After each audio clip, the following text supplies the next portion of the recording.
So here we go with the angels. They're there. And they tell us that Jesus has risen. There is not a human eyewitness to the resurrection of Jesus. Nobody saw the stone move, possibly the soldiers, but they were probably asleep. But nobody saw him resurrect in the moment. Isn't that interesting? And for us as human beings, if I don't see it, I don't believe it. You know, believing is seeing. And yet, God has entrusted probably the most important announcements from heaven to earth by His messengers, His holy angels, who tell us and give witness to what has taken place. And so the angel tells us, He has written. He has risen. The ladies, they see Him and they are alarmed. That's the way the NIV translates it. In the Greek, the word says they're thrown into terror. They are absolutely terrorized when they see this young man and they hear what he has to say. So what does angels do when they see that human beings are terrorized? They say, don't be afraid. Don't be alarmed. Did it work? I don't know how many messages angels speak that we never seem to quite get, but it's that don't be afraid one that we miss every time.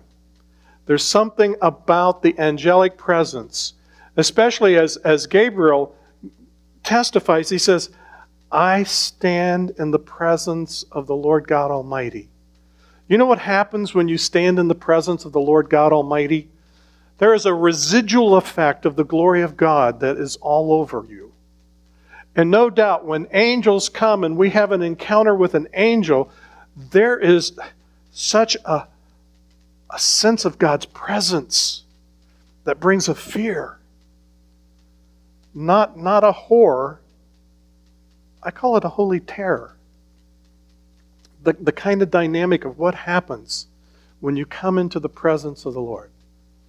I had a dream a while back, and in my dream, I come into the presence of the Lord, and it scares the willies out of me.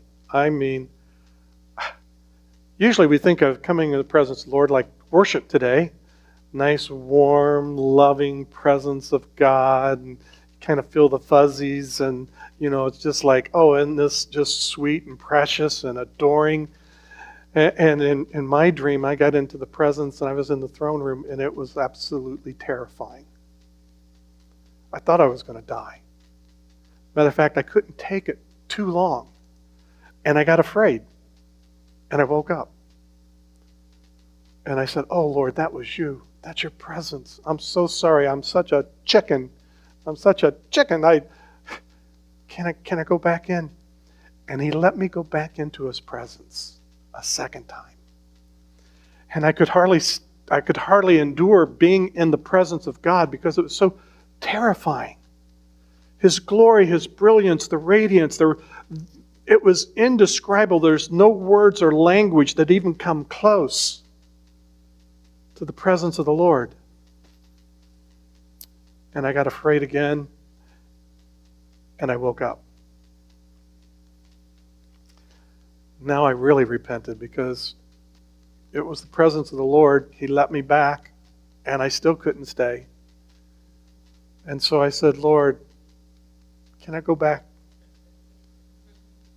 And the third time, He let me go back. And I was in His presence.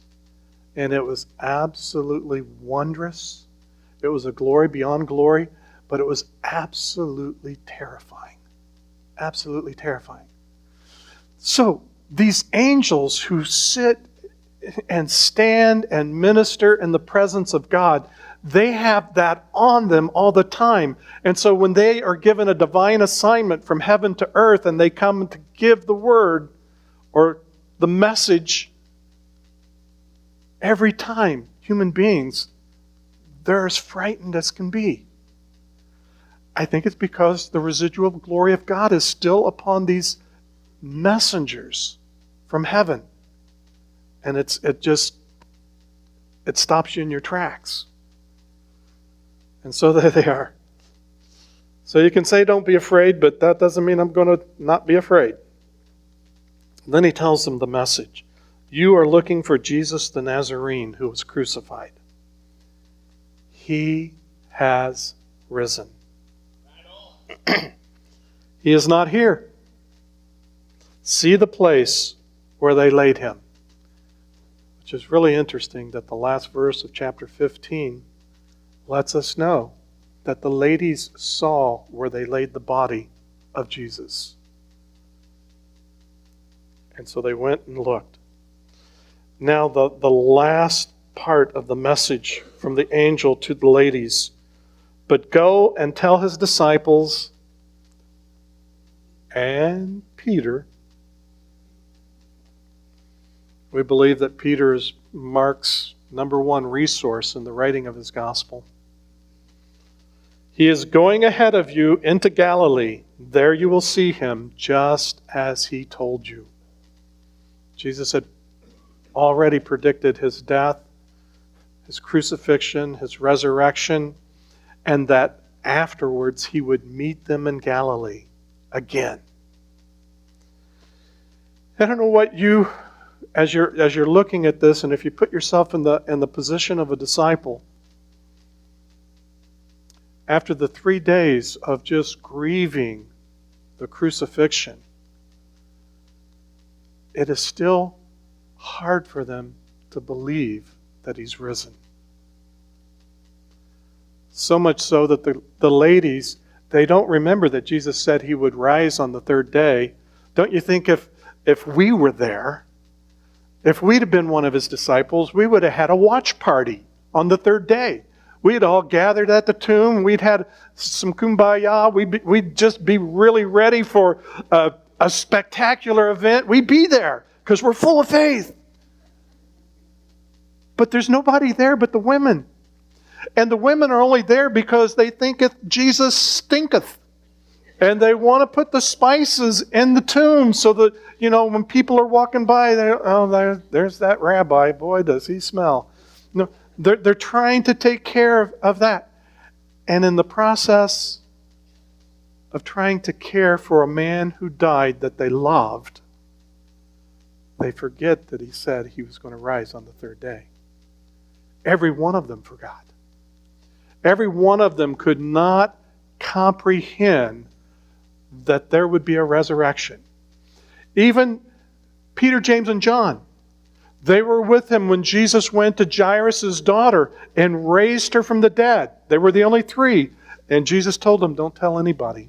Don't even tell the others. Don't tell anybody. So you think Peter, James, and John might have a little inner circle resurrection watch party. But no. Lazarus just got healed the week before. A week or two before his entrance. Lazarus, who had been in the grave, in the tomb, for 4 days. He comes out. And they still don't get it.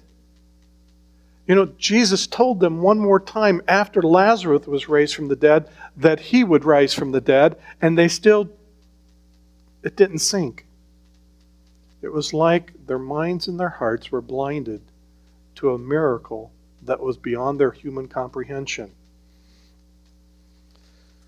And so here we are with Jesus. The ladies,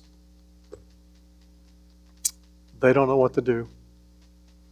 A lot of times we give the ladies a lot of praise, especially in the resurrection, because they're the first ones there. They're the first ones to get the message, and they're the first ones in Mark's gospel who freeze, paralyzed by fear, and they drop the ball.